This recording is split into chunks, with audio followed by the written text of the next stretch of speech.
Halo Sobat Jawara, salam bela diri. Kembali lagi dengan saya Jihan Rizky bersama tim Wartawan Jawara. Saat ini kami berada di Padepokan Perguruan Setiahati Bilangbangu yang berada di Jalan Candisari, Gang 1 nomor 5. Gang 1 nomor 5, Kelurahan Patian, Kota Madiun, Jawa Timur. Nah, telah hadir bersama kami Bapak Bambang Widunggal. Beliau adalah Ketua Umum Perguruan Setiahati Bilangbangu. Nah, setelah ini kami akan berbincang lebih lanjut mengenai Perguruan Setiahati Bilangbangu. Namun sebelumnya, jika belum, silahkan klik tombol subscribe dan nyalakan tombol loncengnya untuk mendapatkan update informasi-informasi terbaru dari kami seputar bela diri di Indonesia. Baik, selamat malam Bapak. Selamat malam. Ya. Nah, mungkin bisa diceritakan tentang sejarah dari berdirinya SH Bilangbangu ini, Pak? Ya, bisa. Ya. Jadi kalau menceritakan sejarahnya berdirinya SH Bilangbangu itu memang agak panjang ya. Jadi ya mohon waktu sebentar nih, sehingga walaupun ini hanya ringkasan, tapi saya pikir cukup panjang juga, ceritanya agak panjang juga. Nah, jadi semakin lengkap semakin bagus, Pak. bagus ya. Jadi ya. Jadi sejarahnya SH Bilangbangu itu bisa diawali dari masa-masa Bapak Harjo-Utomo, ya, itu belajar di Persaudaraan Setiahati, ya, Persaudaraan Setiahati. Jadi pada saat itu sekitar tahun 1917 lah ya, itu Bapak Harjo-Utomo itu bekerja di bengkel kereta api Madiun, dan pada saat itu Ki Ngabei Surodiwiryo juga bekerja di bengkel kereta api Madiun itu. Nampaknya pertemuan sesama pegawai kereta api itu ya, itu yang akhirnya menguatkan Bapak Harjo-Utomo semakin dekat dengan Ki Ngabei Surodiwiryo, ya, karena Ki Ngabei Surodiwiryo pada saat itu sudah melatih pencak silat Setiahati. Dan kebetulan pada tahun 1917 itu nama dari Sedulur Tunggal Kecer itu berubah menjadi Persaudaraan Setiahati itu, yang dipimpin oleh Ki Ngabei Surodiwiryo. Jadi pada tahun sekitar 1917 itulah Bapak Harjo-Utomo kandidat ya, masuk sebagai kandidat di Persaudaraan Setiahati yang tempatnya di Desa Winongo itu ya. Lalu selanjutnya pada tahun 1917 itu juga Bapak Harjo-Utomo ya dikecer sendiri ya, oleh Ki Ngabei Surodiwiryo, sehingga sah menjadi Kadang Setiahati yang di Winongo itu ya. Nah, beliau belajar terus, materi-materi yang diajarkan antara lain ya jurus-jurus yang ada di Setiahati itu ya, sampai selesai menyelesaikan 36 jurus itu demikiannya. Nah, setelah itu Indonesia rame-ramenya para bangsa Indonesia itu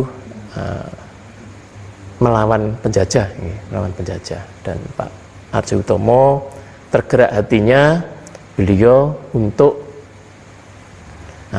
ikut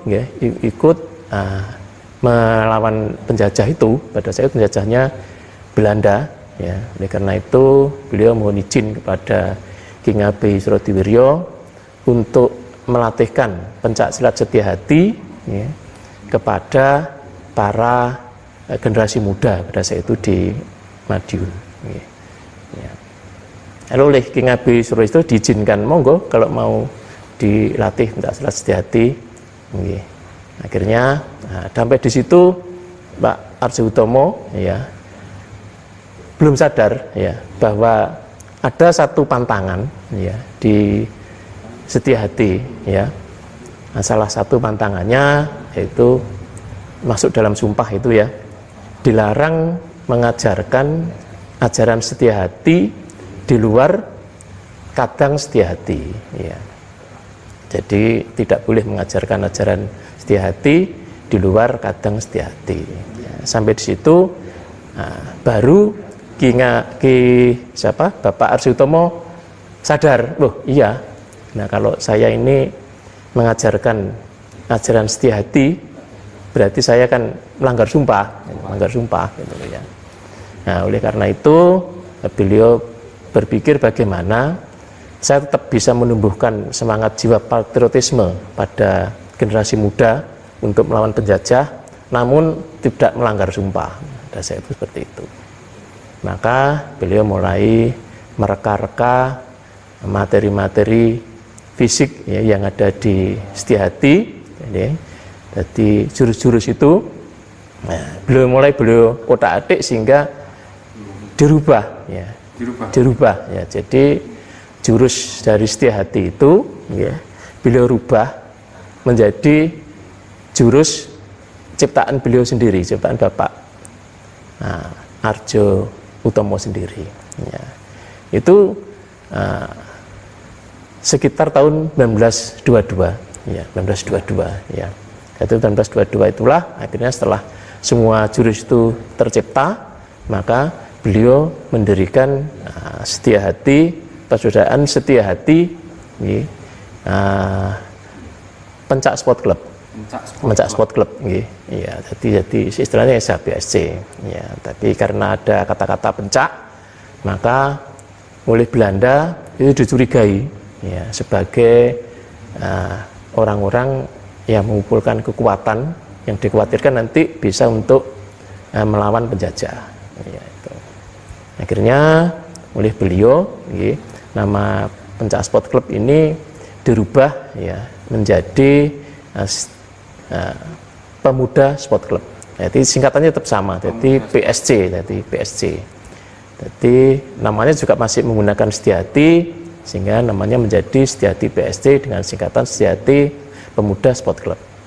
Nah, dalam catatan sejarah, Bapak Arsi Utomo ini karena juga melatih ini ya, 3 kali ditangkap Belanda. Sampai 3 kali? 3 kali ditangkap Belanda ya. Ya, ditangkap Belanda. Pertama di penjara Madiun itu, lalu beliau dilepaskan lagi. Ya, setelah itu beliau ditangkap lagi. Ya, lalu di penjara Madiun itu. Nah, karena di penjara Madiun mau mengadakan pemberontakan ya, para narapidana itu, tahanan itu, akhirnya diketahui bahwa ini ketuanya Bapak Arsi Utomo. Oleh Pak Arsi Utomo akhirnya oleh Belanda ditangkap lagi, dipindah di penjara Cipinang, Jakarta. Di Pinang, Jakarta. Nah, ini Pak mau izin ya. Jadi selama 3 kali ditangkap itu karena dicurigai pemberontakan itu atau? Iya, karena memang ternyata beberapa kegiatan Pak Arsi Utomo bersama anak buahnya ini memang merugikan penjajah pada saat itu. Ya, malah kadang penyerangan ya, melempari sepur-sepur yang lewat yang lewat di situ. Lalu dalam catatan sejarah kata para sepuh juga pernah menyerang markas Belanda, yang di Busbo itu juga pernah diserang sampai disuruh seperti itu ya, seperti itu. Iya. Lalu setelah di Cipinang itu mau ada pemberontakan lagi, tahanan, maka diketahui yang mau menggerakkan ya Pak Arsi Utomo lagi. Oleh karena itu Pak Arsi Utomo dipindah di penjara Padang Panjang, Sumatera Barat.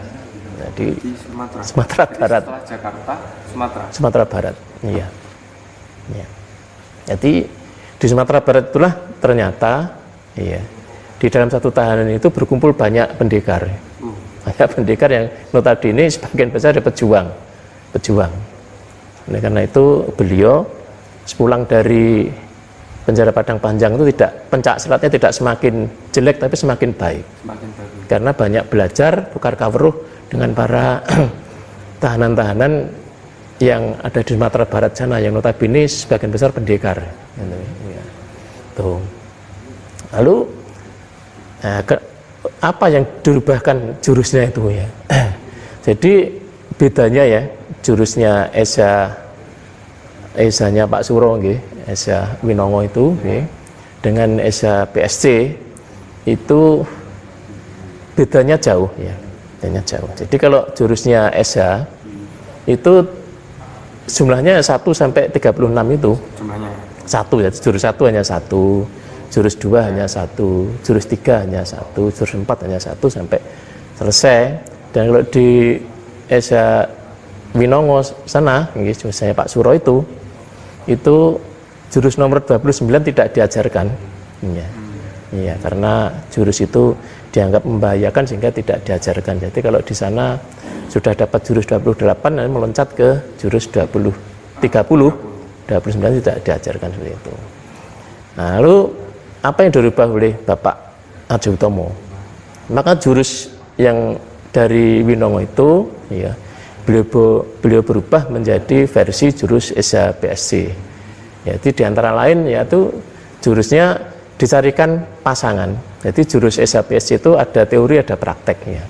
Jadi jurus 1 ada prakteknya jurus 1, jurus 2 ada prakteknya jurus 2, jurus 3 ada prakteknya jurus 3. Jadi berpasangan gitu. Berpasangan.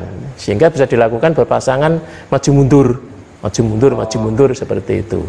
Ya, dan kalau jurus Esa Winongo itu cenderung kuda-kudanya di belakang. Namun kalau jurus Esa PSC itu cenderung kuda-kudanya di depan. Maksudnya kuda di depan itu tentang tumpuan berat badan. Iya, tumpuan berat badan itu cenderung di depan gitu ya. Nah, tuh jadi sampai di situ ya Pak Arjo Utomo setelah sepulang dari Bendara Padang Panjang tetap melatih beberapa anak buahnya.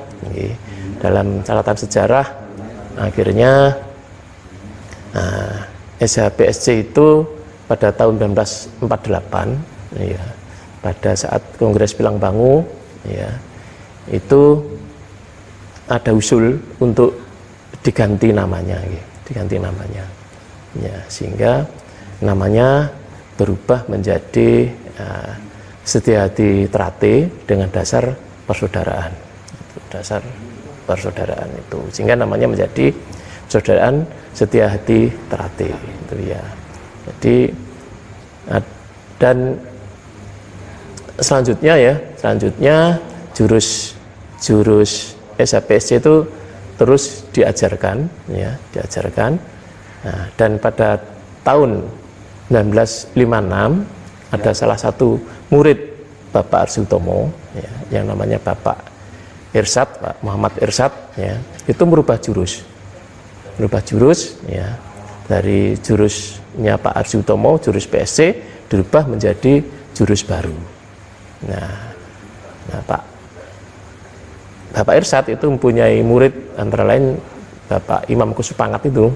Ya, Bapak Imam Kusupangat itu muridnya Bapak Irsad. Nah, akhirnya di Esa Trate itu ada 2 jurus ya. Berkembang ada 2 jurus ya.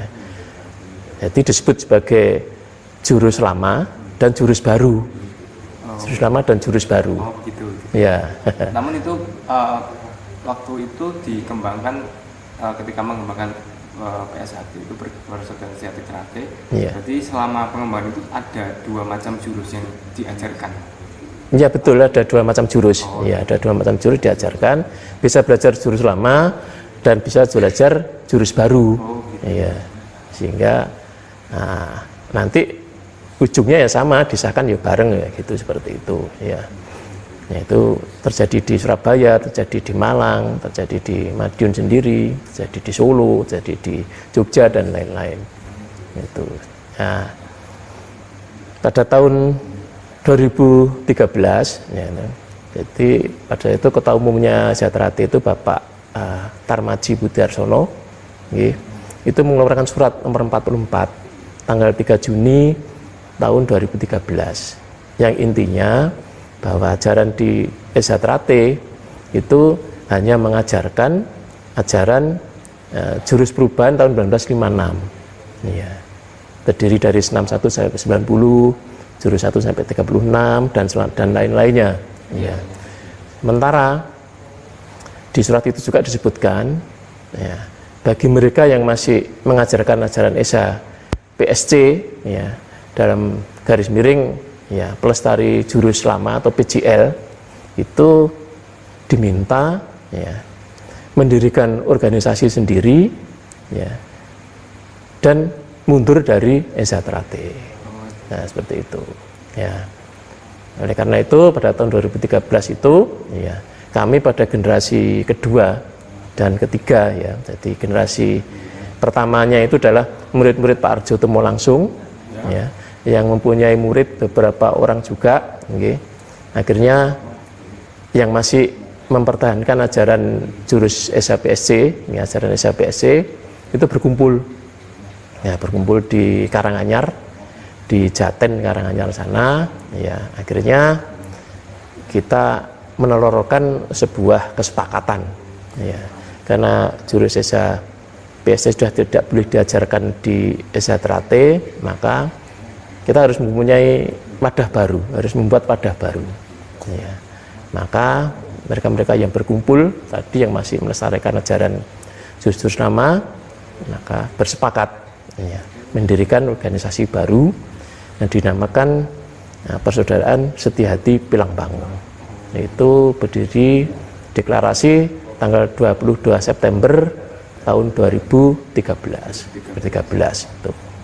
Jadi nah seperti itu, jadi sejarah singkatnya seperti itu. Jadi masih ada beberapa murid generasi kedua pada saat itu, antara lain Bapak Darmo Sanyoto itu sebagai istilahnya muridnya, ya, Bapak Jindro Darsono di Surabaya. Lalu ada Bapak Slamet Riyadi dan Bapak Joko Kuncoro, itu muridnya Bapak Hasan Suwarno, ya, ya, itu yang ada di Solo. Lalu Bapak Suwigno Dibyo Martono itu muridnya Bapak Santoso, itu di generasi kedua itu, ya. Lalu saya sendiri itu saya muridnya Bapak Arsono, jadi putranya Bapak Arjutomo, Bapak Arsono itu. Jadi saya termasuk, ya, generasi kedua, ya, itu dua. Dan ada Bapak Haryono, itu muridnya Bapak Arjo Marjut. Arjo Marjut itu putra angkatnya Bapak Arjutomo. Dan ada lagi Bapak Agus Santoso dari Malang, itu muridnya Bapak Sumo Sudarjo. Sumo Sudarjo itu dari Porong dulu. Jadi generasi kedua. Pertama kita adalah generasi kedua. Itu sepakat akhirnya kita melestarikan ajaran SAPSC dengan nama Persaudaraan Setiahati Pilangbangu itu. Nah, itu ketika deklarasi, apakah saat itu juga di Jaten tadi? Iya, Jaten Karanganyar. Saat itu juga langsung deklarasi atau setelah, ya, menunggu beberapa lama dulu setelahnya? Ya. Jadi setelah kita sepakat pada tanggal 22 September tahun 2013 itu di Jaten kita langsung deklarasi bahwa kita menyatakan telah berdiri organisasi Esa baru bernama Persaudaraan Setiahati Pilangbangu. Nah, untuk ajaran di Esa Setiahati Pilangbangu ini, ya, itu apa yang menjadi dasar ajaran yang diajarkan di perguruan ini?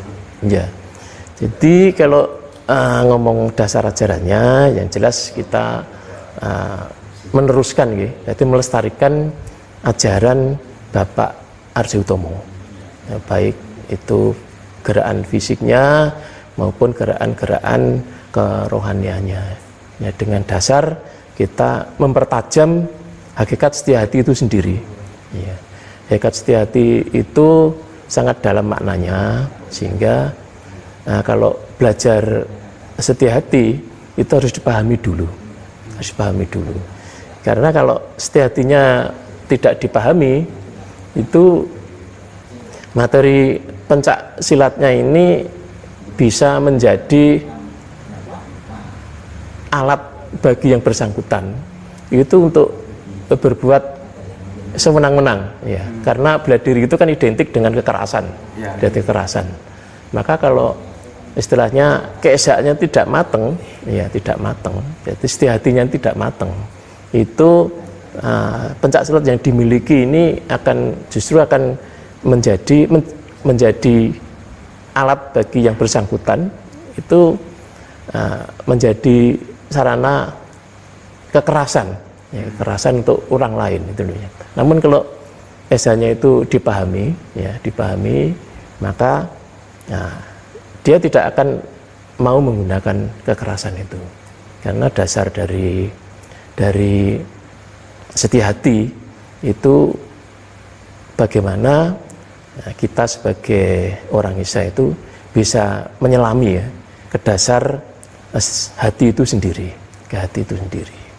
Dan hati itu ada titik tengahnya, ya, titik tengahnya itu di dalam itu kita sebut sebagai pelengei hati, ya.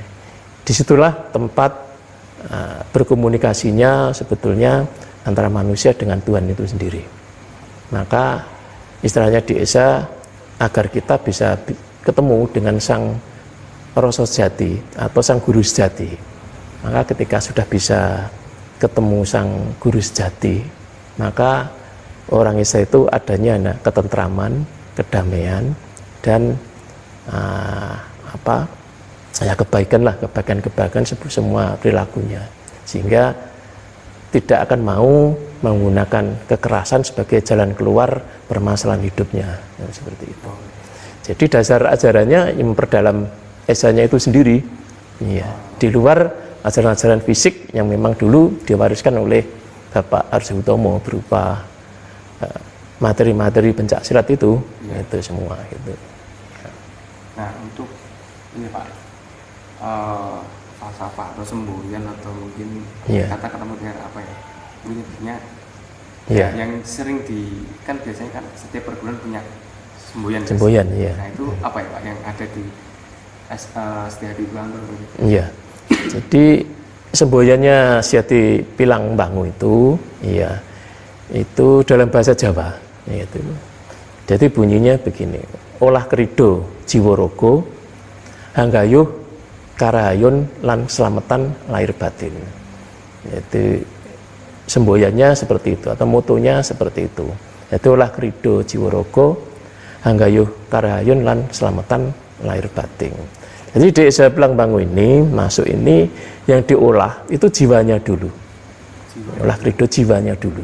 Jiwanya diolah dulu, dimatengkan sehingga paham tentang benar dan salah, paham tentang boleh dan tidak boleh, paham tentang unggah-ungguh, paham tentang setia hati, paham tentang ketenangan hidup, ya, paham tentang hubungan bebrayan hidup lah. Bagaimana hidup dengan orang lain, bagaimana hidup dengan keluarga, bagaimana hubungan antar saudara atau kadang-kadang di Esa itu bagaimana. Setelah itu mateng, itu dibarengi dengan ajaran fisiknya, ya, berupa senam dan jurus itu, ya, dan itu akhirnya olah kerido jiworogo hanggayuh karahayun. Untuk mencapai apa? Karahayun. Jadi di situ ada karahayun, itu ada rahayu. Di rahayu itulah ada ketentraman dan ada kedamaian, ya. Untuk apa? Untuk apa ketentraman dan kedamaian itu? Untuk mencapai keselamatan lahir batin. Jadi sebetulnya ajaran Esa itu puncaknya itu sederhana sekali, ya. Hanya mencari keselamatan lahir dan batin. Maka ketika kita jadi orang Esa itu ora selamat, ya, karena kita suka tawuran, kita suka menyakiti orang lain sehingga kita gak selamat, akhirnya sampai di penjara, sampai cacat karena dipukul orang lain. Itu namanya dia tidak ketemu ilmu Esa, belum ketemu ilmu Esa, iya. Jadi belum bisa menjadi Esa dia. Padahal puncak dari ilmu Esa itu hanya sederhana, mencari selamat, ya, selamat lahir dan batin itulah. Jadi moto Desa Pilangbangu itu seperti itu bunyinya, ya. Itu, ya. Nah, untuk materi apa saja yang diajarkan di Esa Belang Bangun ini? Ya. Mungkin bisa diceritakan, dijelaskan kepada Sobat Jawara ini. Ya. Jadi kalau materinya di Esa Belang Bangun ini jadi mengajarkan materi fisik ya, berupa ada materi fisik dan ada materi batin gitu ya. Karena kita itu terdiri dari lahir dan batin, oleh karena itu lahirnya kita diberikan materi-materi fisik berupa senam, berupa jurus ya. Senamnya sampai 45, jurusnya sampai 36. Ya, lalu masih ada lagi permainan-permainan senjata gitu. Jadi kita ada permainan senjata itu geladi atau pisau, lalu ada toyak, ada kerambi, ada trisula dan ada pedang. Dan itu materi-materi fisiknya masih ada kripen, masih ada sambung, dan masih ada olah napas dan lain-lain. Kripen itu kunci-kuncian. Kunci-kuncian. Jadi kalau dipukul, itu bagaimana ditangkap, bagaimana mengunci, itu adalah kripen-kripen yang dimariskan dulu oleh Bapak Arsiutomo pada murid-muridnya.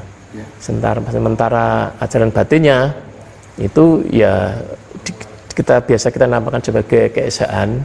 Itu isinya ya tentang Oren Setiahati itu sendiri, dan tentang ajaran-ajaran budi luhur ya. Karena itu ajaran kita di kerohaniannya ini terdiri dari sifat mendidik orang untuk memiliki sifat kaprawiran, kautaman dan budi luhur, dan itu seperti itu.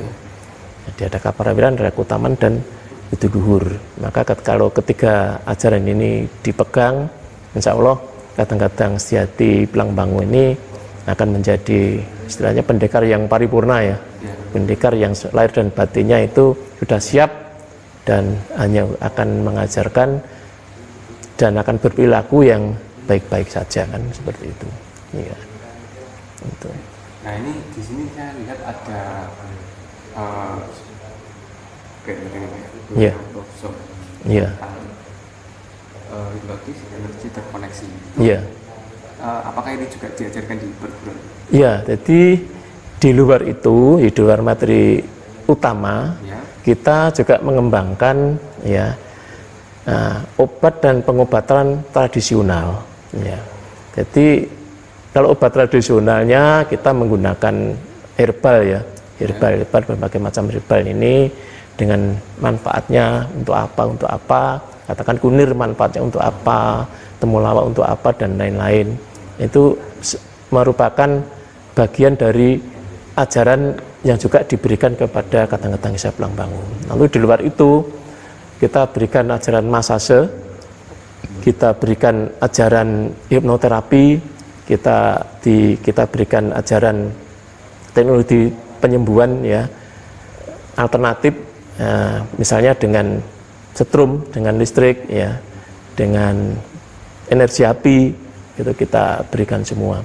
Sehingga yang Kadang-Kadang Esa Belang Bangun itu diharapkan kecuali pribadinya bagus sesuai ajaran Setiati, pencak silatnya bagus, mereka mempunyai kemampuan untuk bisa memberikan tata cara ya, pengobatan ya, karena pendekar zaman dulu itu memang ya seperti itu ya, seperti itu.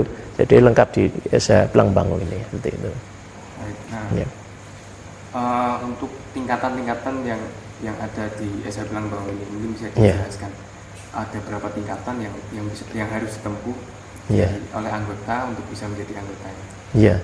Jadi kalau di Esa Belang Bangun itu ada istilahnya calon kadang dan kadang. Jadi calon kadang itu mereka yang masih berlatih, ya itu namanya calon kadang.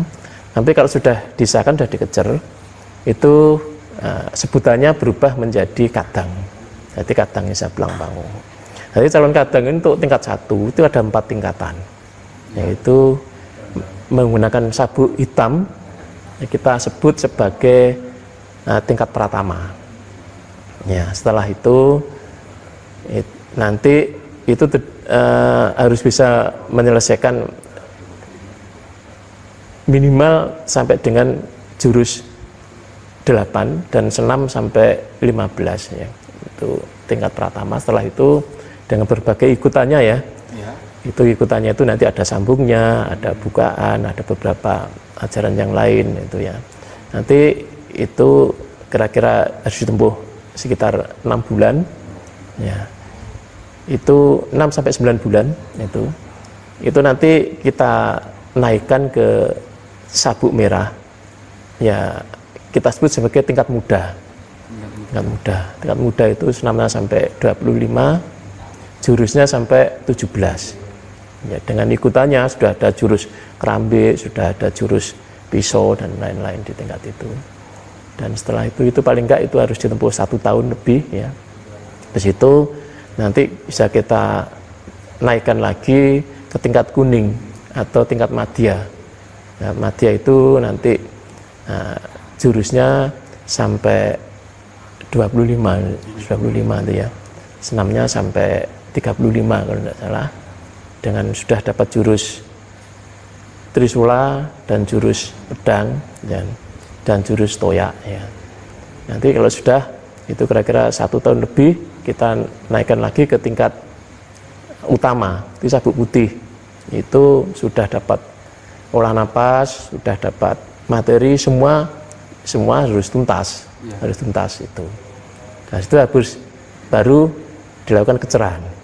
Jadi harus dilakukan kecerahan itu.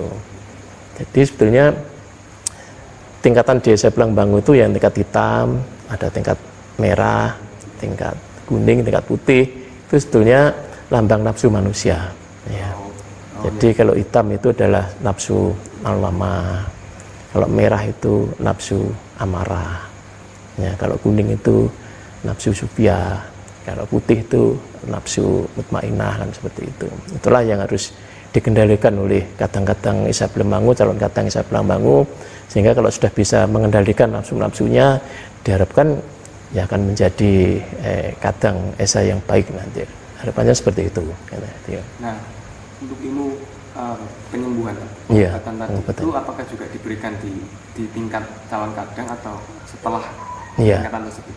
Jadi ilmu penyembuhan diberikan setelah mereka dikejar baru nanti diberikan beberapa teknik penyembuhan seperti itu. Jadi ada jenjang lagi. Ada jenjang lagi. Jadi setelah dikejar itu tidak dibiarkan, tapi masih kita istilahnya kita rangkul terus, ya kita tambahi secara periodik apa yang mereka butuhkan untuk itu, ya sambil terus berlatih apa yang kurang, apa yang kurang sempurna disempurnakan, lalu ada tambahan pengobatan itu kan seperti itu. Jadi Esa Blangbangu. Ya. Berarti latihan lanjutannya itu tergantung dari kadang Esa Blangbangu sendiri. Mereka ingin memfokuskan pembelajaran atau pelatihan di mana, atau mungkin sudah ditentukan dari pihak pengurus. Ya, sebetulnya kita sudah punya jadwal. Jadi jadwal ya, ada jadwal. Jadi siapa yang berminat untuk mendalami pengobatan, kita buat jadwal, katakan hari Selasa atau hari Kamis dan gitu. Mereka nanti akan datang itu belajar bersama di sini gitu. Saling praktek gitu loh, saling menunjukkan kalau daun salam itu bentuknya seperti apa, kan seperti kita punya gambarnya kita ya. Kalau serai itu untuk apa saja, jahe untuk apa saja, itu kita punya datanya punya itu. Nah, ini tadi ketika masuk di depan kan ada lambang, seperti yang ini ya Pak? Ya, seperti ini ya. Saya melihat tampilannya itu sangat sederhana. Ya. Justru itu yang membuat saya penasaran. Ini apa sih makna dari lambang yang sederhana ini? Iya. Jadi lambang ini memang kita buat sederhana, ya lambang Esa Blangbangu ini, tapi mengenai makna yang sangat dalam. Makna yang sangat dalam ya kita buat segi empat. Nah, segi empat itu ya melambangkan ya posisi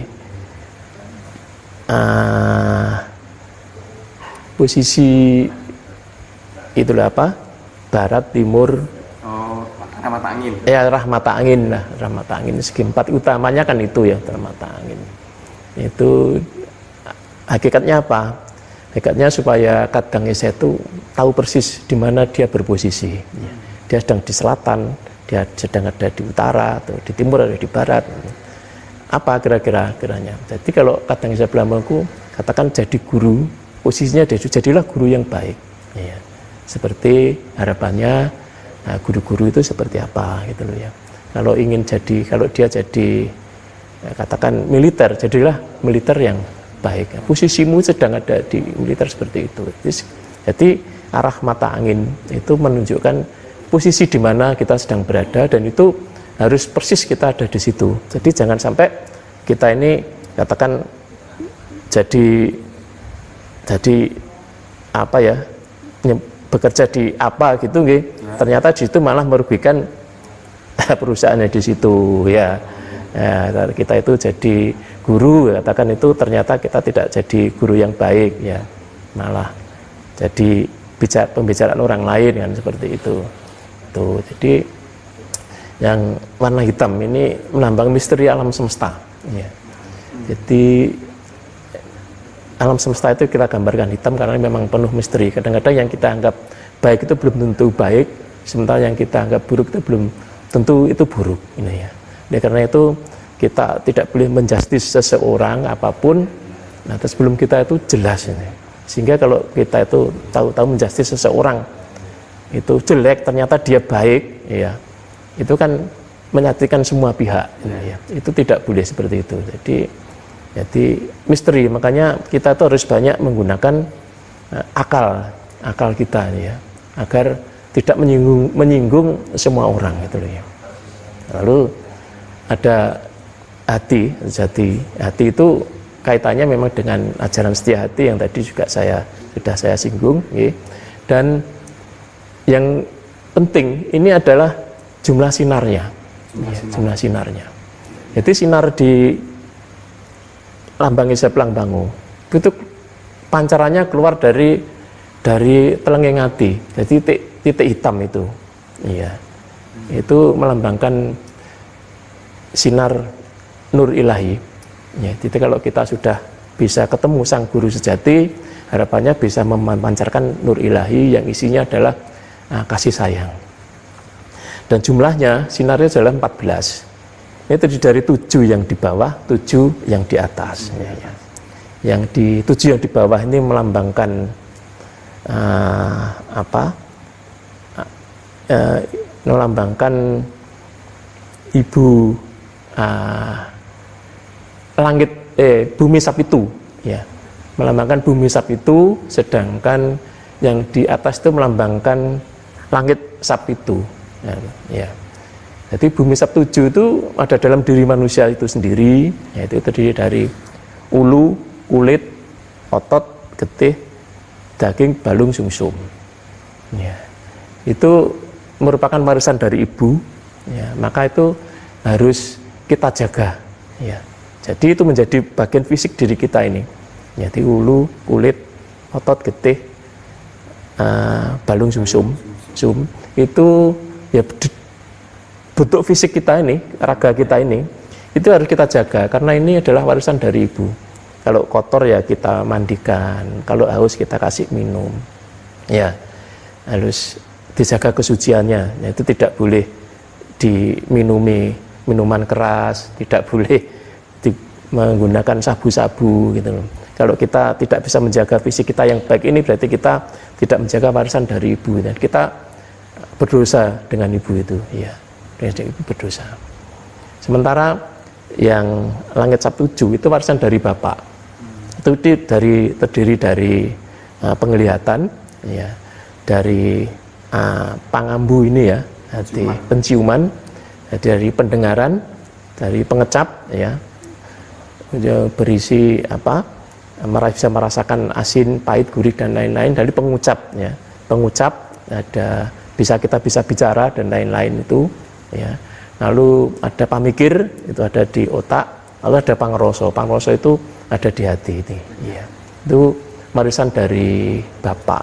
Oleh karena itu harus kita jaga itu kesuciannya. Ya. Jangan sampai mata yang bisa untuk melihat ya, untuk melihat jendela dunia itu kita nodai ya dengan melihat hal yang kurang etis ya, yang tidak baik, sehingga menimbulkan perpecahan di mana-mana ya, memberikan konflik di mana-mana. Ini gara-gara mata ini. Demikian juga pendengaran ini diharapkan bisa mendengarkan hal-hal yang baik-baik ya, ilmu Tuhan yang baik-baik, nah, sehingga itu bisa mengembangkan diri kita menjadi manusia yang paripurna, kan seperti itu. Jangan sampai pendengaran ini digunakan untuk memfitnah sama memfitnah sini ya, sehingga timbullah ya ketidaktentraman ya. Maka dari situ kita gagal menjadi orang yang berbudi luhur, kan seperti itu. Jadi intinya seperti itu. Sedangkan telenging hati tadi sudah saya singgung ya, itu adalah tempat berkomunikasinya manusia dengan Tuhan ya, di hati yang paling dalam itu ya, tempat bersamanya sang guru sejati atau sang rasa sejati itu tadi. Jadi intinya itu. Sedangkan yang warna kuning di pinggirnya itu adalah warna kemuliaan. Jadi diharapkan kita itu kadang Esa Belambangun bisa hidup mulia ya, mulia lahir dan batin ya, dan seperti itu.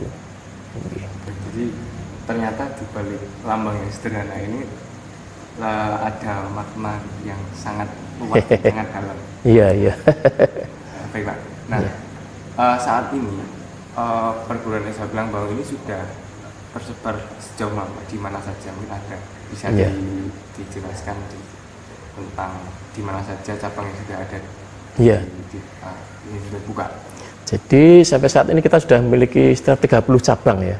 Kita memiliki 30 cabang di Indonesia ini ya, antara lain ada ya di Madiun ini ada, kota di kabupaten juga ada, lalu ada di Surabaya, ada di Malang, ada di Batu. Sedangkan Jawa Tengah ini banyak juga di sana ya, ada di Sukoharjo, ada di Cilacap, ada di Wonosobo, ada di Boyolali, ada di Semarang, ada di Brebes, ada di Tegal, dan banyak di sana di Jawa Tengah. Dan juga di Jawa Barat intinya ada di Bekasi, ada di Bogor, ada di Jakarta, ada di Jakarta ya, ada di Jakarta Barat, Jakarta Timur ada di sana. Nah, terus di luar Jawa ya, kita di Kalimantan Timur kita ada di Pasir, di Kalimantan Selatan kita ada di Tanah Bumbu dan di Tanah Laut ya, dan di Sumatera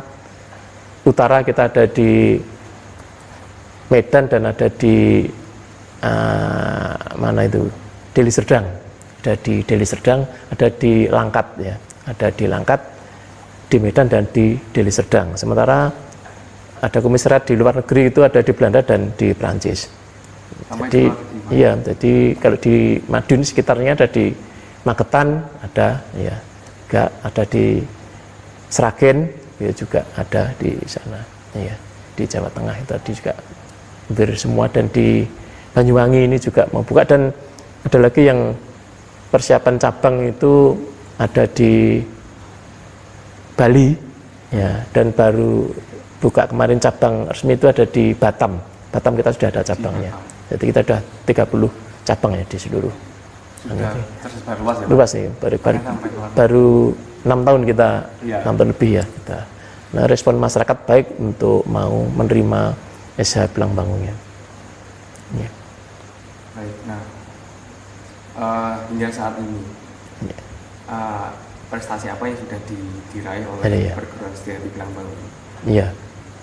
Jadi kita memang sedang menggodok ya, menggodok calon-calon kadang Esa Belambangun ini untuk memiliki pencak yang baik ya. Jadi kita buktikan di Matras sih beberapa pertandingan ya. Jadi setiap ada event pertandingan kita selalu ikut ya. Yang ikut itu seperti tahun 2017 itu kita menjadi juara 2 YKTC di Jogja.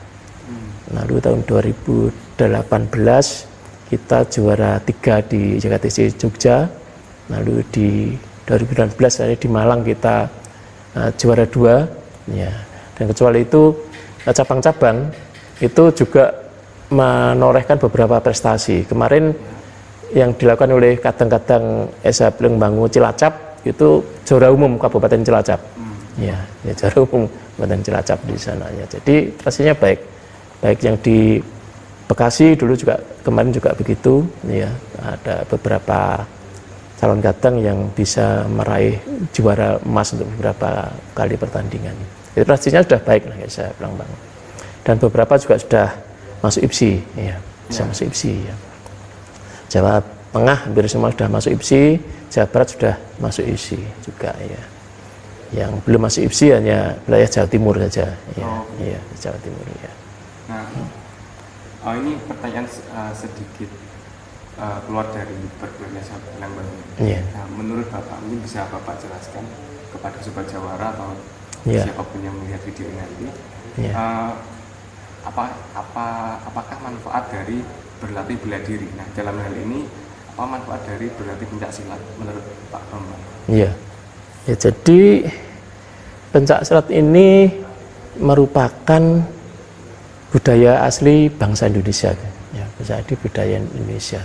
Jadi orang Indonesia ini menurut saya cocoknya yang belajar pencak silat ini, ya. Jadi karena pencak silat ini di mana-mana hampir semua perguruan pencak silat itu selalu mengajarkan ajaran kerohanian dan ajaran fisik ya, fisik dan rohanian sama-sama dilatihkan sehingga menjadi lengkap ya. Jadi dengan pencak silat ini diharapkan anggota itu bisa memiliki alat bela diri yang tersembunyi, ya, alat bela diri yang tersembunyi, ya, sehingga kalau orang lain itu mau menyakiti orang yang tidak pernah belajar bela diri, itu mungkin perlu senjata. Tapi orang yang belajar bela diri, pencak silat itu kalau hanya untuk menyakiti orang saja, tidak perlu membawa senjata. Itu orang sudah bisa sakit itu loh ya, kan seperti itu. Oleh karena itu manfaat belajar pencak silat ini banyak menurut saya. Ya, antara lain bisa membela diri. Ya. Nomor 2 bisa memiliki mental dan spiritual yang baik. Ya, sehingga diharapkan mereka yang belajar pencak silat ini betul-betul memiliki jiwa yang tangguh, ya, tanpa pantang menyerah dan tidak mudah putus asa dan selalu ingin mencapai sukses ya. Hidupnya seperti itu karena biasa ditempa oleh latihan-latihan yang keras, ya, sehingga menimbulkan semangat juang, ya, semangat juang yang luar biasa untuk mencapai cita-cita yang bagi yang bersangkutan itu, ya. Sehingga orang yang belajar bela diri dan memiliki bela diri dan tidak itu beda nanti menghadapi orang itu beda gitu ya. Yang belajar pencak silat itu biasanya lebih tatak menghadapi apapun, lebih tatak kan gitu. Berani, ya, lebih berani, lebih tatak kan seperti itu. Iya. Nah ini untuk siapapun ya, Sobat Jawara atau siapapun yang ingin bergabung untuk berlatih di perguruan SH Pilengbangu ini. Apakah ada persyaratan khusus dan mungkin bagaimana caranya untuk bisa bergabung? Iya. Ya, jadi kita tidak ada persyaratan khusus ya. Yang penting orang itu sehat ya jasmani dan rohani ya. Itu bisa langsung datang saja di cabang-cabang SH Pilengbangu. Bisa ngomong ya sama pengurus di sana bahwa mau ikut latihan SH Pilengbangu. Nanti akan diberikan belangko persetujuan.